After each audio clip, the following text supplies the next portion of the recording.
வைக்கிறேன் first. Program போயிடும். வைக்கலாம் இல்லை ப்ரோக்ராம் போயிடும், ரெண்டும் ஒன்று தான். எல்லாம் ஐடின்னு செலக்ட் பண்ணியிருப்பேன், ஸ்டோர் பண்ணியிருப்பேன். அதை ஓகே ரீகால் ஆனோடனே இந்த லைட்லாம் பிளிங்க் ஆகும், தெரியும். இப்போ ஐடி கார்டை லேண்ட்ஸ்கேப்பில் இப்படி வச்சிடும். ஓகே, இந்த பக்கம் பார்த்த மாதிரி இந்த கோடோட தான் வைக்கணும். இல்லை, நீங்கள் இப்படி ஒட்டி கூட வச்சுக்கலாம். ஒட்டி கூட வச்சுக்கலாம். நான் கொஞ்சம் கேப் தெரியுற மாதிரி வைக்கணும். வச்சுட்டு இந்த கோட் அளவு A6 வரைக்கும் வைக்கணும்.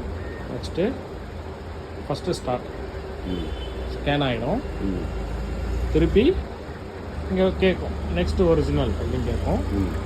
திருப்பி என்ன பண்ணுறீங்க, அப்படி வச்சுட்டு மூடிட்டு மறுபடியும் ஒரு ஸ்டார்ட் பண்ணுங்க.